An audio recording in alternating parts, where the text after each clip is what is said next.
welcome to Mike's Motorworks, and on today's episode we're continuing our build on Little John's LS motor for his swap going into that Chevy Blazer. And to start things off, we're going to go ahead and start with the exhaust, well, I say install, but the exhaust, and get those bolted on to make sure everything is good. John, tell us a little bit about this exhaust and why'd you go with it? Well, this is actually exhaust from Amazon. I went with this because of the flange setup. I really like this setup. It's kind of like a turbo setup where you have the V clamps, so you don't have to worry about exhaust gaskets and all that jazz for the collector side. This is the driver's side. These are closed tube headers, so they sit a little bit closer to allow room for the steering shaft to go through. So the passenger side, they call it a ram's horn because it wraps up over the top. This is for the passenger side, which gives the extra room close enough for the air box for your air condition and your heater core. So they sit a little bit closer, but these are specific for the LS swap into the S10 and S10 Blazer. So what you're telling me is in Florida we need to keep our air conditioners even though we do a hot rod setup? Absolutely. All right, the CUDA won't know such a thing. All right, let's get these on.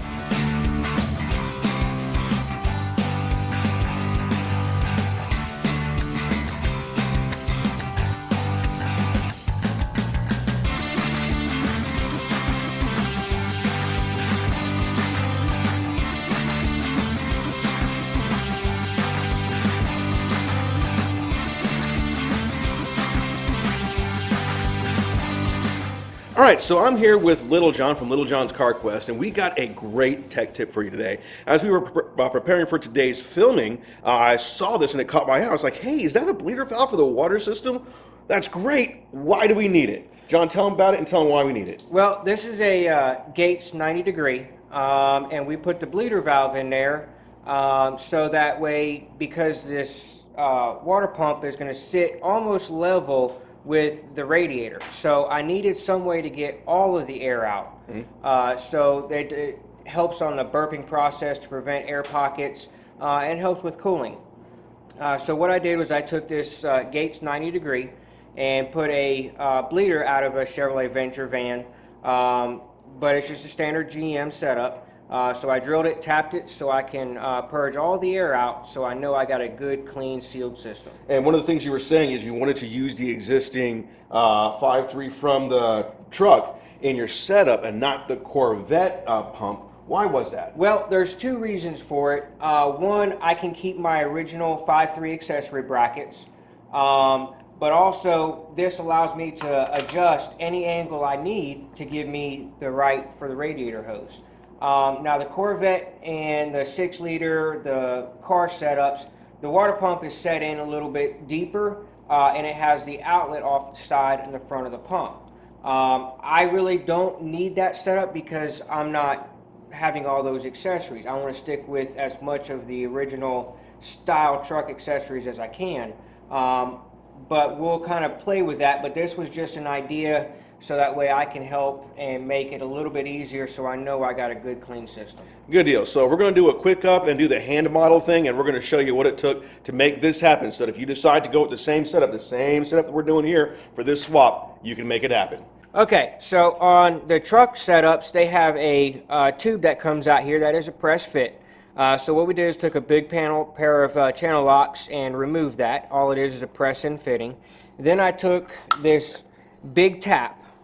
It is from a tool truck, but once we got that out, I was actually able to get in here and tap this so that way we can put some good tape on here, or pipe dope, whatever you want to call, and just basically threaded that down and was able to get this. Now I can set this in any direction I want in order to help me with my application. So that's basically what we did here. Good deal. How'd you get the bleeder in there? Was it a simple drill and tap process? It was a drill and tap process. I got a tap that fit the original bleeder. Just drilled it out as close to the center as I could and tapped it, and that was it. Good deal. So that goes all the way through the housing. So you took it put it on something stable, probably drill press, and draw that through until it broke through. That way you can have that bleeder there. Is that correct? Yes. Yes. I don't know if you can see in there. We'll try. But you can see a little bit of the brass. There it is. Yep. So you can see where it went all the way through and it tapped all the way down. And this particular bleeder already had the Teflon on it with Loctite, so it's not going to come out and it's not going to leak. So that's what we did, is we drilled it, tapped it, and that's the outcome.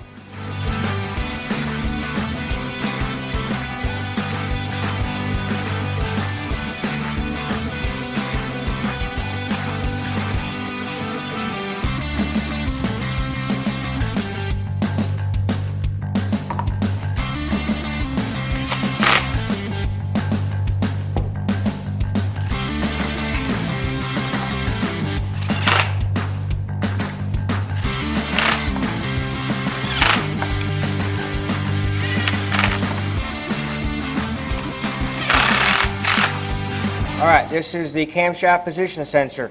On this motor, the camshaft has the reluctor wheel, or the sensor, or the trigger on the cam itself, and it goes in just like a distributor would, so the computer can recognize the cam location. Alright, since we're right here, we'll go ahead and not permanently attach this. We're just going to get it in place as a reference for your oil pressure sensor. This is a single wire for the early model LS.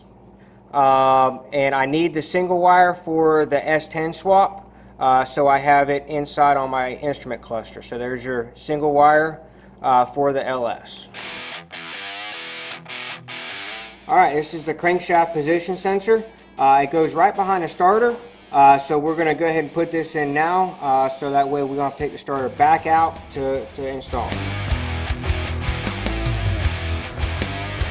Alright, and while we're right here, we're going to go ahead and temporarily install the starter.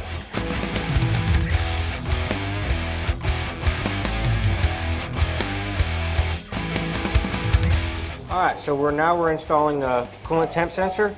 This is for the engine as well as my cluster.